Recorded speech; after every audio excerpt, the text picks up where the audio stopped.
بہت کم لوگوں کو معلوم ہے کہ سن 1965 میں بھارت اور پاکستان کے درمیان جنگ کی بنیاد رن آف کچھ کے ویران علاقوں میں ہونے والی ایک چھوٹی سی جھڑپ سے رکھی گئی تھی۔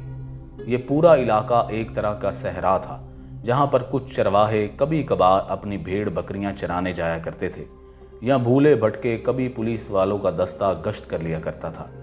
حکمت عملی کے اعتبار سے یہاں پاکستان بہت فائدے میں تھا، کیونکہ اس علاقے سے محض 26 میل کے فاصلے پر ہی ان کا ریلوے اسٹیشن بدین تھا، جہاں سے بذریعہ ریل کراچی کا فاصلہ صرف 113 میل تھا۔ پاکستان کی 8ویں ڈویژن کا یہی ہیڈ کوارٹر تھا۔ دوسری طرف بھارت کی جانب سے کچھ کے میدان میں پہنچنے کے تمام راستے تقریباً ناقابل رسائی تھے۔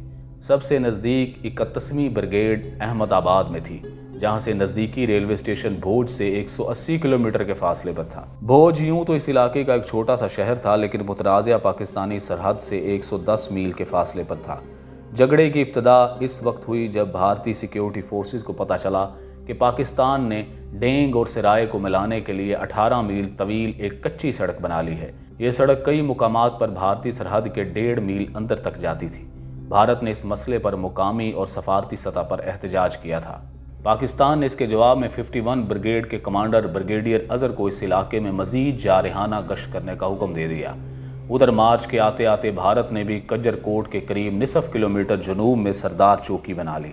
بھارت کو اس وقت اور شرمسار ہونا پڑا جب پاکستان نے ملکی اور غیر ملکی صحافیوں کو بلا کر بھارتی فوجیوں کے چھوڑے ہوئے ہتھیاروں اور گولہ بارود کو دکھایا۔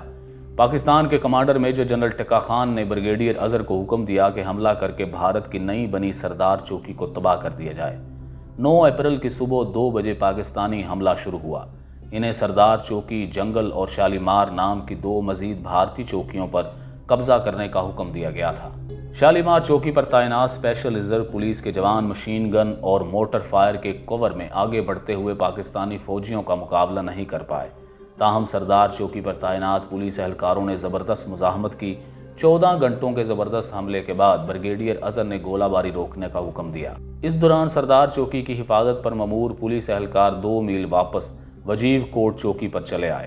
پاکستانیوں کو اس کا پتہ نہیں چلا اور انہوں نے بھی اپنے فوجیوں کو واپس اسی جگہ پر واپس کرنے کا حکم دیا جہاں سے انہوں نے صبح حملہ شروع کیا تھا۔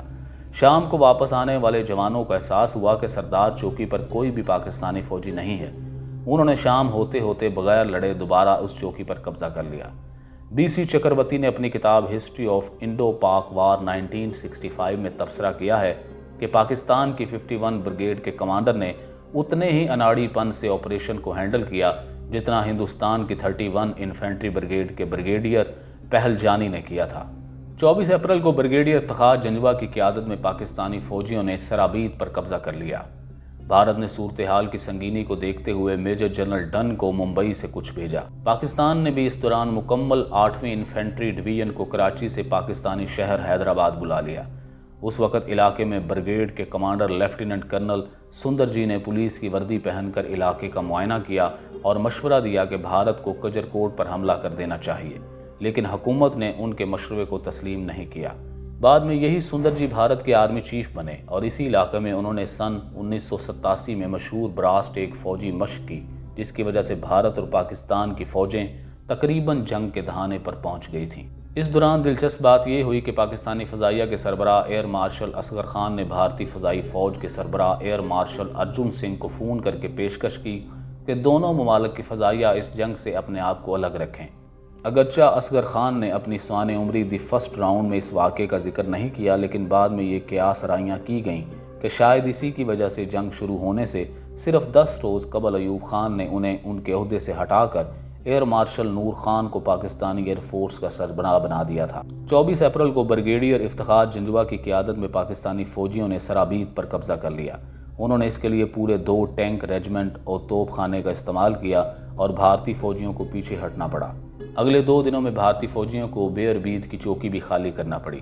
برطانیہ کی مداخلت سے دونوں فوجیں اپنے پرانے محاذ پر واپس چلی گئیں۔ بھارت کو اس وقت اور شرمسار ہونا پڑا جب پاکستان نے ملکی اور غیر ملکی صحافیوں کو بلا کر بھارتی فوجیوں کے چھوڑے ہوئے ہتھیاروں اور گولہ بارود کو دکھایا۔ فروخ باجوہ نے اپنی کتاب فرام کچھ ٹو تاشقند میں لکھا کہ اس سے پاکستانی فوج کو کم سے کم محدود سطح پر ہی صحیح بھارتی فوج کی صلاحیت کو آزمانے کا موقع ملا۔ بھارت کے اس وقت کی ڈپٹی چیف جنرل کمار مگلم نے کہا، بھارت کے لیے کچھ کی لڑائی صحیح دشمن کے ساتھ غلط وقت پر غلط جنگ تھی۔ اس جنگ میں پاکستان ہندوستان پر بھاری پڑا، لیکن اس کی وجہ سے پاکستان کو یہ غلط فہمی بھی ہو گئی اور اس کا انہیں بہت نقصان بھی ہوا کہ کشمیر کی جنگ ان کے لیے ایک کیک واک ثابت ہوگی۔ پاکستان میں بھارت کے سابق ہائی کمشنر شنکر باجپئی کا کہنا ہے کہ یہ تصادم بھارت کے لیے نعمت ثابت ہوا، کیونکہ اس سے وہ پاکستان کے عزائم سے باخبر ہو گئے۔ 3 ماہ بعد جب پاکستان نے آپریشن جبرالٹر کا آغاز کیا تو ہندوستانی فوج ان سے نمٹنے کے لیے پہلے سے